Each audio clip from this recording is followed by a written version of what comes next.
Olá, pessoal, tudo bem por aí? Espero que sim. Vamos lá para mais um capítulo? Capítulo 2. O seu corpo é o templo do Espírito Santo. Ou vocês não sabem que o corpo é um lugar sagrado onde mora o Espírito Santo? Vocês percebem que não podem viver de qualquer maneira, desperdiçando algo pelo qual Deus pagou um preço tão alto? A parte física não é um mero apêndice da parte espiritual.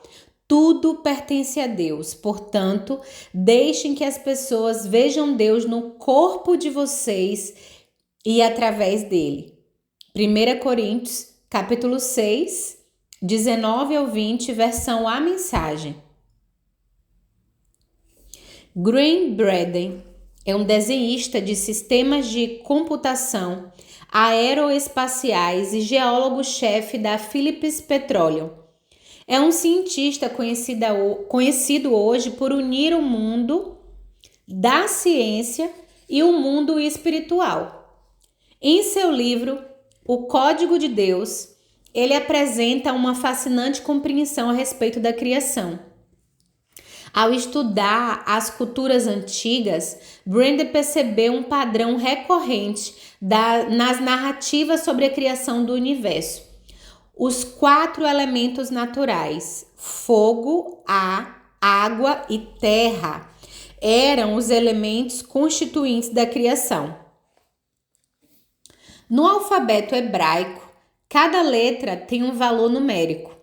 Brenda, então, identificou o valor numérico da letra hebraica e fez a correspondência com a massa atômica reduzida dos elementos químicos da tabela periódica.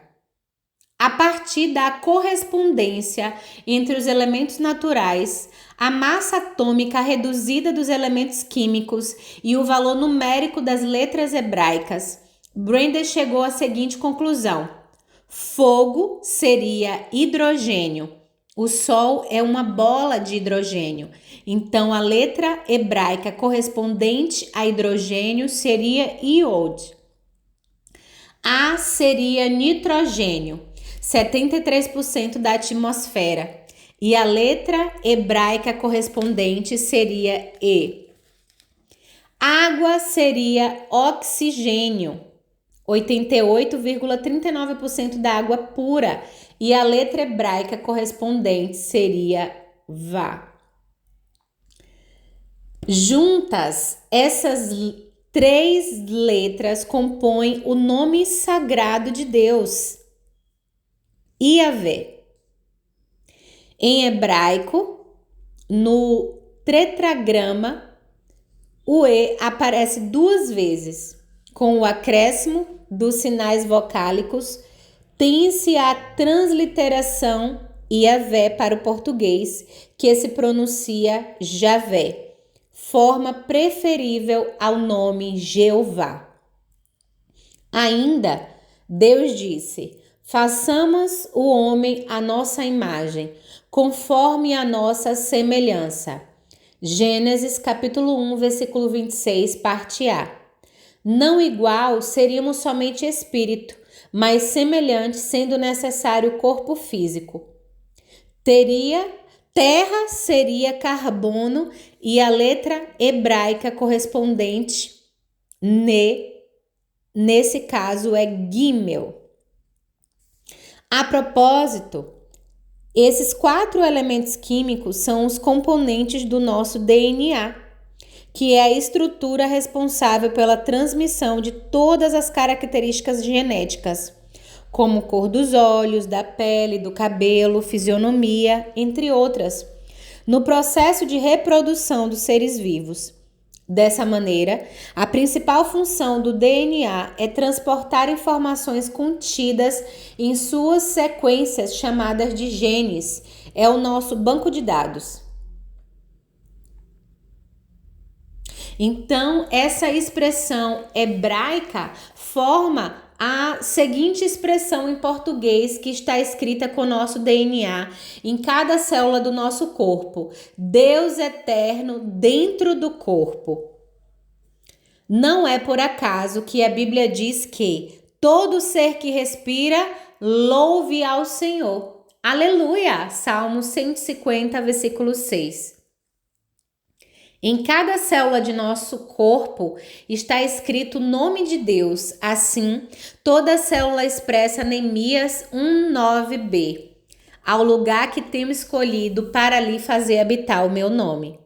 Por isso, gratidão é o som dos céus. E o apóstolo Paulo apresenta em 1 Tessalonicenses 5,18 a atitude que traz vida e saúde. Em tudo dai graças, porque esta é a vontade de Deus em Cristo Jesus para convosco. Ao olharmos para Jesus ali na cruz, testemunhamos um transbordar dessa atitude que nos alcançou e nos permitiu transbordar também. Portanto, Deus é Deus. Se Ele é Deus, é digno da minha adoração e do meu serviço. Não encontrarei descanso em nenhum outro lugar, a não ser em sua vontade. E essa vontade é infinita, imensurável e indivisivelmente maior que meus conceitos mais abrangentes do que ele pretende. Em um experimento conduzido no Riamart Instituto nos Estados Unidos, o DNA da placenta humana foi distribuído em 28 amostras. Essas amostras foram então colocadas em tubos de ensaio e disponibilizadas para um mesmo número de investigadores previamente treinados para sentir e expressar durante o processo diferentes sentimentos, incluindo fortes emoções. A experiência, que foi dividida em duas fases, descobriu que o DNA mudou a sua forma de acordo com os sentimentos expressos durante a investigação. Na primeira fase, os investigadores sentiram e expressaram raiva, medo ou estresse, e ao observar a resposta do DNA, observou-se um processo de encolhimento, no qual os filamentos tornaram-se mais curtos e muitos códigos se apagaram. Na segunda fase, o material danificado na primeira fase retornou aos tubos de ensaio. Dessa vez, ele foi exposto ao sentimento de gratidão, amor e estima expresso pelos investigadores. Como resposta a essa exposição, o DNA relaxou seus filamentos, tornando-os mais longos. Além disso, os códigos do DNA se reconectaram e os que estavam apagados foram reescritos. Ao ler este experimento, imediatamente veio à minha memória Joel 2:25a. Restituir-vos-ei os anos que foram consumidos. Por isso a Bíblia diz que a vida e a morte estão no poder da língua. O que bem a utiliza come do seu fruto. Provérbios 18:21. Devemos, portanto, ser cuidadosos não só com o que ingerimos, veremos isso no decorrer deste livro, mas também com o que proferimos, pois as emoções e a forma de expressá-las alimentam a alma e, consequentemente, influenciam a nossa saúde. É comum ouvirmos relatos de pessoas que foram ao médico e, após receberem diagnóstico de hipertensão arterial, colesterol alto, diabetes, obesidade, começaram uma dieta, exercícios e uso de medicamentos, mas vieram a sofrer um infarto do miocárdio, porque continuaram a responder às circunstâncias geradoras de estresse do dia a dia da mesma forma. Vou dedicar alguns capítulos ao estresse crônico e seus efeitos para que possamos compreender a extensão dos danos causados e como podemos enfrentá-lo. A Bíblia se refere ao nosso corpo como templo do Espírito Santo. Não à nossa alma ou ao nosso espírito, mas sim ao nosso corpo. Eu, no entanto, não tinha um entendimento claro disso, pois dificilmente ouvimos ministrações sobre esse tema na igreja. Não há uma compreensão correta sobre isso, porque a igreja foi firmada sobre uma teologia que privilegia espírito e alma em detrimento do corpo. Essa teologia é baseada em um princípio filosófico da Grécia Antiga, a dualidade platônica entre corpo e alma, descrita no diálogo do Fendel. De acordo com esse diálogo, o corpo deve ser desprezado, juntamente com seus apetites e desejos tipicamente humanos, pois não é capaz de encontrar a verdade. Em vez disso, o corpo busca honrarias, riquezas, prazeres e etc. Por outro lado, a verdade é que a alma procura só será encontrada quando por meio das virtudes e do desprendimento do corpo. A partir do primeiro século, na região do Mediterrâneo Oriental, surge um movimento religioso, filosófico e herético, o gnosticismo.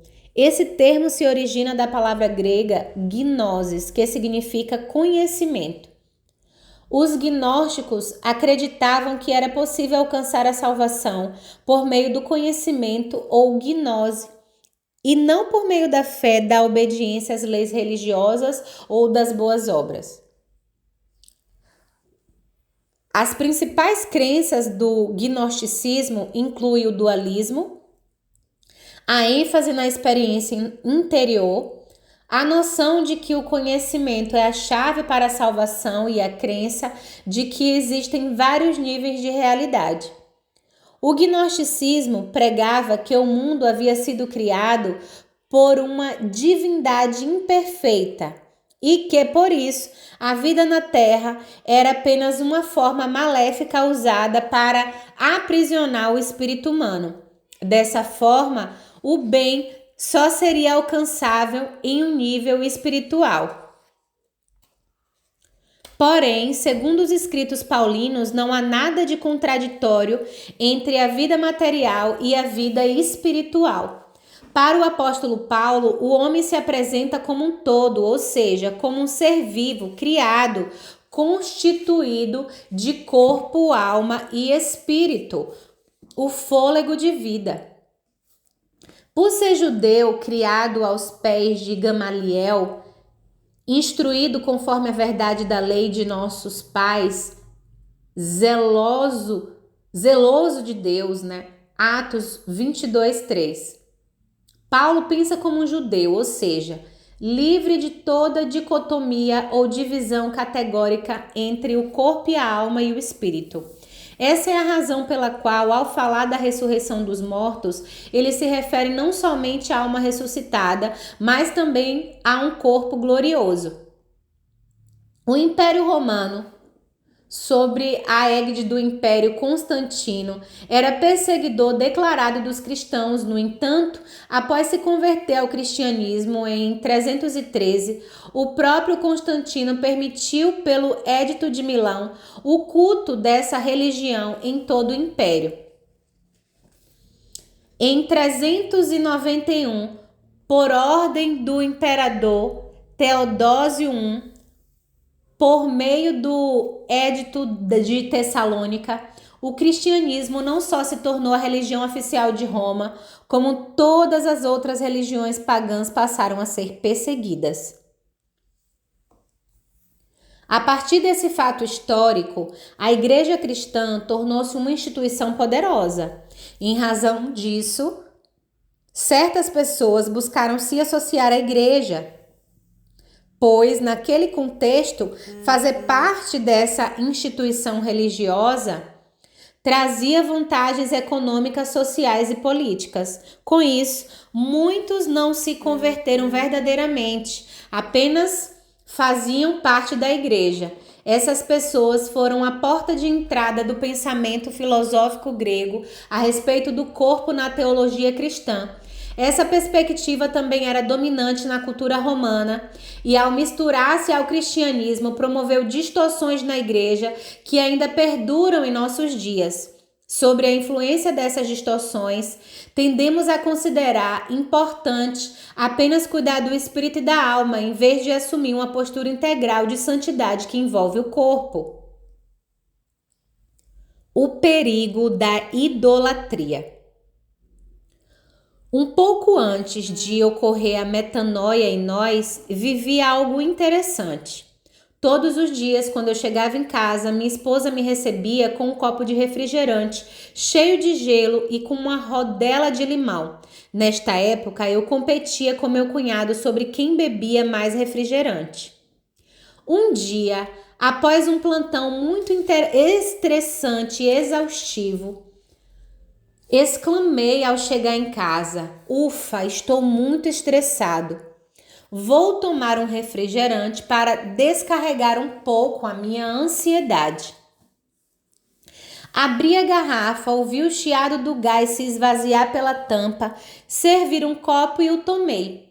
Na mesma hora veio à minha mente 1 Pedro 5,7.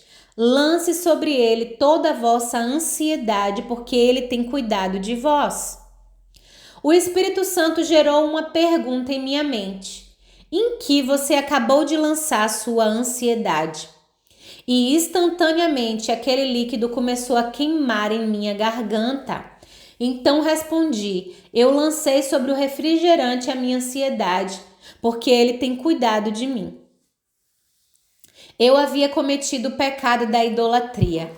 Um ídolo é tudo aquilo que ocupar o lugar de Jesus. Não importa o que seja, pode uma pessoa, um casamento, a profissão, o sucesso, os bens ou algum objeto.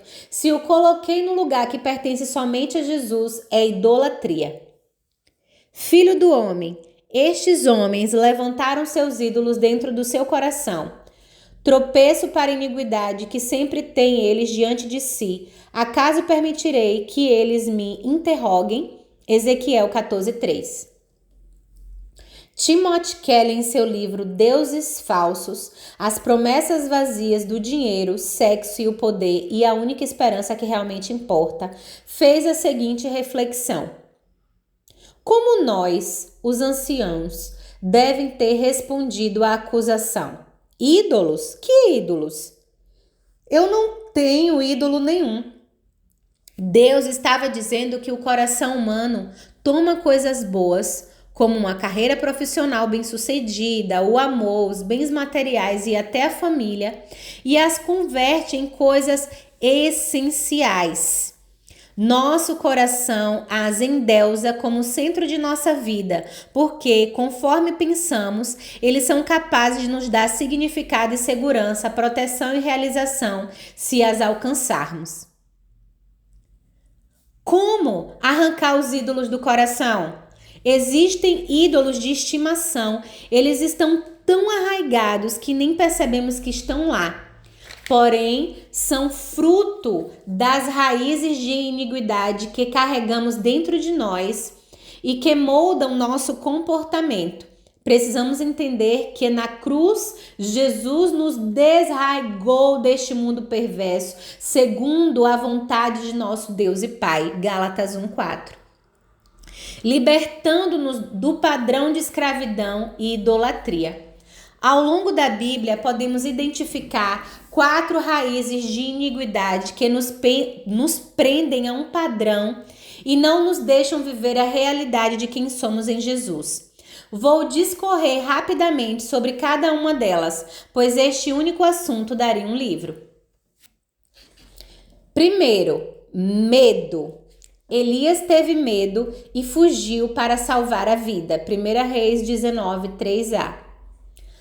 Não nascemos com medo, nascemos com instinto de sobrevivência, que é um mecanismo de resposta ao estresse criado por Deus para vencer situações de perigo real. Na palavra, vemos que Deus não nos deu espírito de temor, mas de fortaleza e de amor e de moderação. 2 Timóteo 1:7. O funcionamento do nosso organismo é muito intrigante. Imagine que você está andando na rua e de repente avista um pitbull vindo em sua direção. O que vai acontecer? O seu organismo se prepara, as pupilas dilatam, a frequência cardíaca aumenta, seus músculos ficam tensos, seus pelos ficam eriçados para que você possa lutar ou fugir. As amígdalas cerebrais correspondem a uma região do cérebro responsável pelos instintos de sobrevivência. Elas desencadeiam todo esse processo ao ativar as glândulas adrenais que produzem os hormônios do estresse. Agora, imagine que essas amígdalas tenham um interruptor. Sabe o que está acontecendo com o interruptor neste mundo atual, no qual somos movidos por medo? Ele simplesmente não está desligando. A mensagem que está sempre lá no seu cérebro é: perigo. Dessa forma, precisamos constantemente lutar ou fugir. Deus nos dotou com a capacidade de entrar na fase 2 do estresse, que é a fase em que relaxamos. Fomos projetados para lidar com situações de estresse.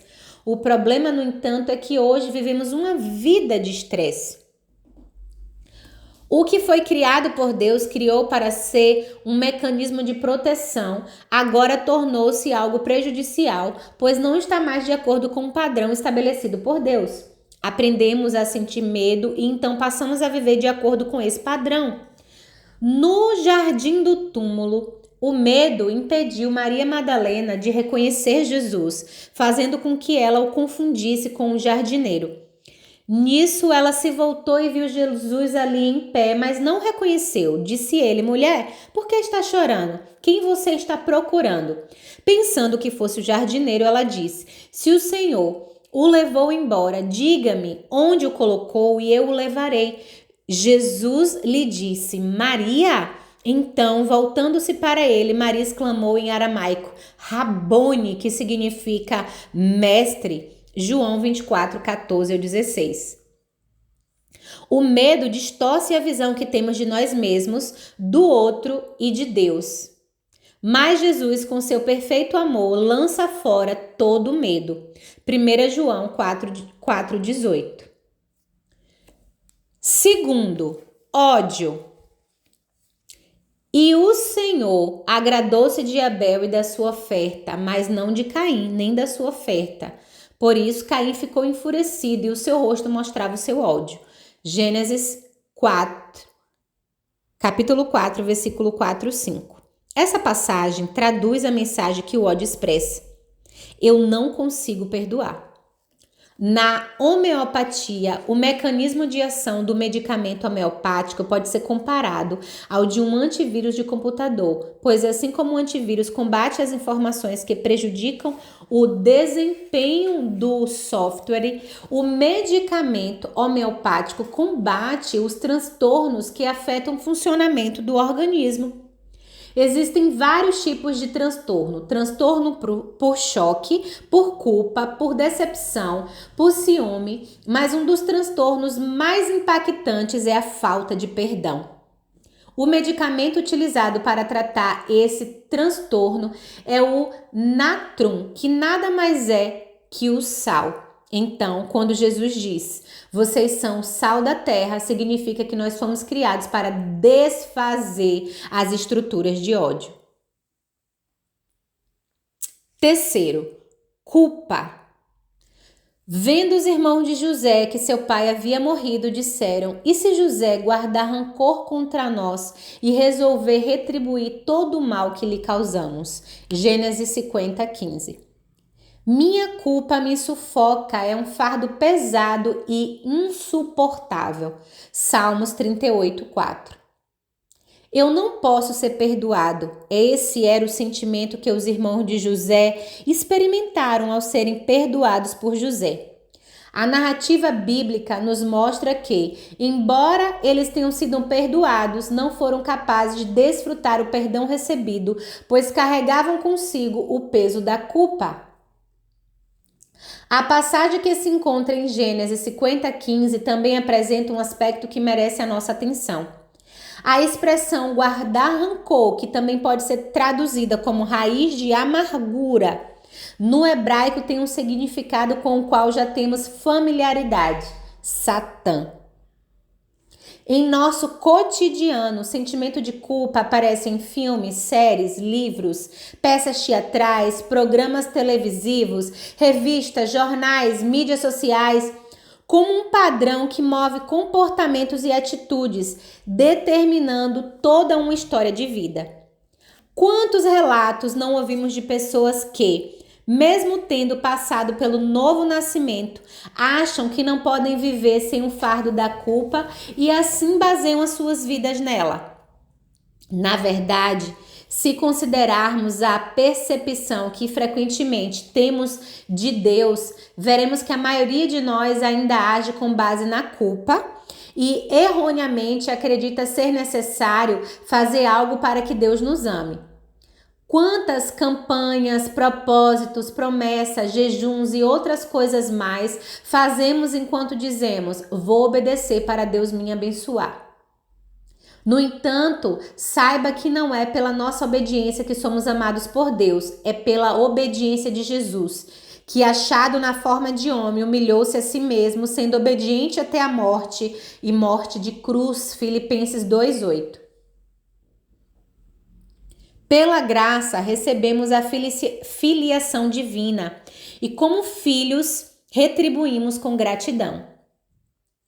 Muitas vezes, nos relacionamos com o Pai acreditando que somos órfãos e precisamos conquistar o seu amor para sermos aceitos em sua casa.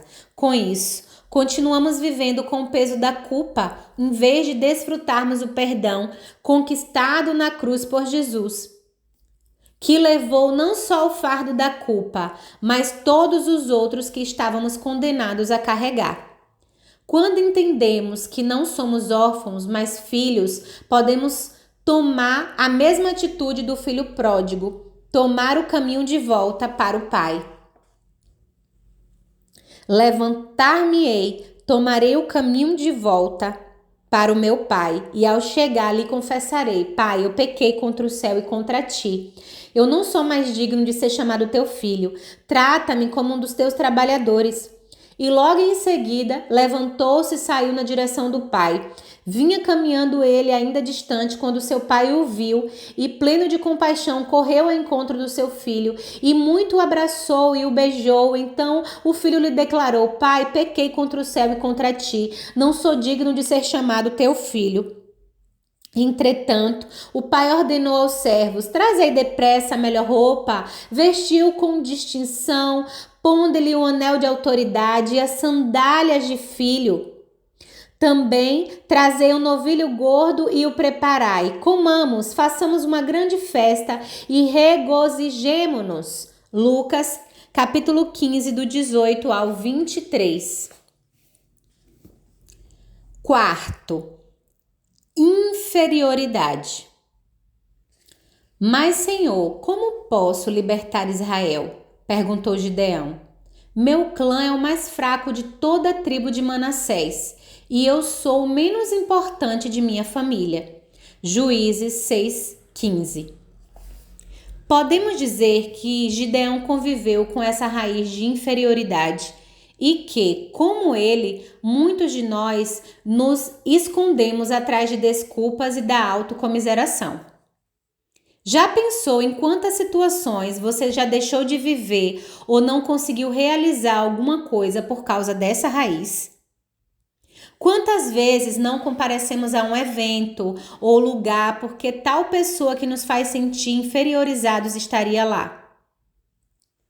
Ou às vezes algum tipo de bloqueio nos impede de fazer algo e começamos a suar frio e até sentir náuseas, vômitos ou diarreia porque temos de lidar com o seguinte pensamento: eu não consigo, o que vão pensar de mim?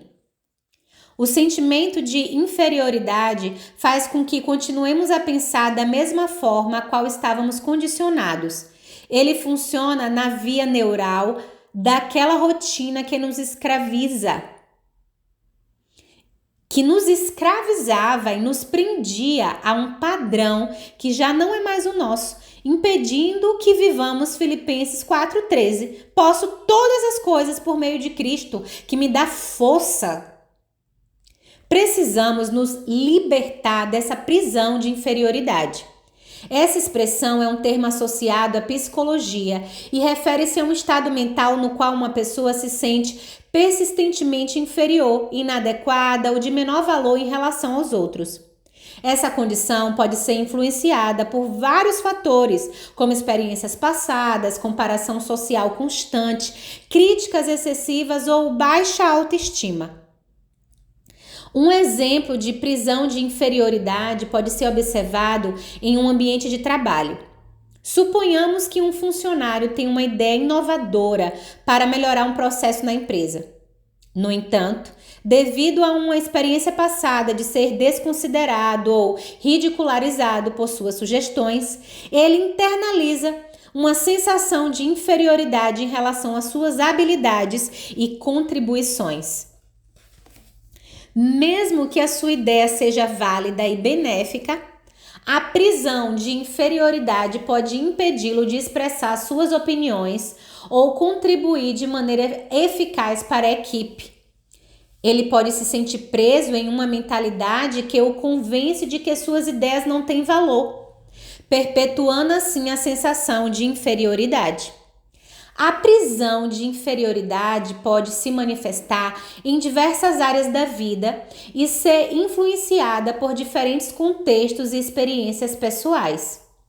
O tratamento adequado, como a psicoterapia, pode ajudar as pessoas a superarem essas limitações mentais e a desenvolverem uma autoimagem mais saudável e positiva. O problema é que o cérebro não gosta de sair da rotina. A palavra de Deus pode remodelar o cérebro a fim de mudar o rumo e a libertar a pessoa dessa prisão. Paulo nos lembra desta verdade libertadora. Bendito seja o Deus e Pai de nosso Senhor Jesus Cristo, que nos abençoou com todas as bênçãos espirituais nas regiões celestiais em Cristo. Efésios 1:3. Pois nascemos de novo e podemos viver a realidade de quem somos em Cristo Jesus em todas as áreas da nossa vida, como está escrito em Colossenses 3, do 12 ao 17. Portanto, já que foram escolhidos por Deus para a nova vida de amor, vistam a roupa que Deus preparou para vocês. Compaixão, bondade, humildade, autocontrole, disciplina. Sejam moderados, satisfeitos com o segundo lugar, rápidos em perdoar uma ofensa. Perdoe tão rápido e completamente quanto o Senhor os perdoou. E a despeito do que mais vestirem, revistam-se de amor. O amor é a roupa básica de vocês para todas as ocasiões. Estejam sempre vestidos com ela. Que a paz de Cristo guarde vocês em sintonia uns com os outros. Nada de sair por aí fazendo o que quer. Cultivem a gratidão, que a palavra de Cristo, a mensagem, esteja no controle de tudo. Deem a ela todo o espaço da sua vida, orientem uns aos outros usando o bom senso e cantem de coração para Deus, que tudo na vida de vocês, palavras, ações e tudo mais, seja feito no nome do Senhor Jesus, com ação de graça a Deus, o Pai, a cada passo do caminho. Talvez, por muito tempo, tenhamos vivido um cristianismo medíocre. Viver um cristianismo extraordinário significa viver o que a palavra diz. É ter acesso ao nome de Jesus e, por ser discípulos dele, experimentar a boa, perfeita e agradável vontade de Deus. Romanos 12, 2. Não podemos nos contentar com o cristianismo medíocre, mas viver o cristianismo genuíno. Declare comigo esta verdade. Na autoridade do nome de Jesus, a qual tenho acesso porque eu nasci de novo e sou filho de Deus, eu declaro que esses sinais me acompanharão conforme Marcos 16, 17 e 18. Porque eu creio na autoridade do nome de Jesus, eu expulsarei demônios e falarei novas línguas. Se porventura eu beber alguma coisa mortífera, não sofrerei dano algum. Pegarei em serpentes. Ao impor as minhas mãos sobre os enfermos, eles serão curados. Essa é a minha realidade a partir de hoje. Eu não me conformo com o padrão do mundo, pois eu desejo o padrão dos céus. Em nome de Jesus. Amém. Por que é importante declarar em voz alta? A Bíblia diz em Marcos 11:23, porque em verdade vos digo que qualquer que disser a este monte, ergue-te e lance-te no mar, e não duvidar em seu coração, mas crê que se fará aquilo que diz, tudo o que disser lhe será feito. A palavra também afirma em Provérbios 18:21 que a morte e a vida estão no poder da língua. Então, se você não declara a realidade liberada pela palavra, esta continua como uma semente. Sendo assim, como ela poderá germinar? Quando a raiz de inferioridade é arrancada, não importa quanto tempo havíamos permanecido na escravidão. Pois através da renovação diária da mente pela palavra, Romanos 12:2, fomos capacitados a ver e vivenciar a nossa realidade com os olhos da fé.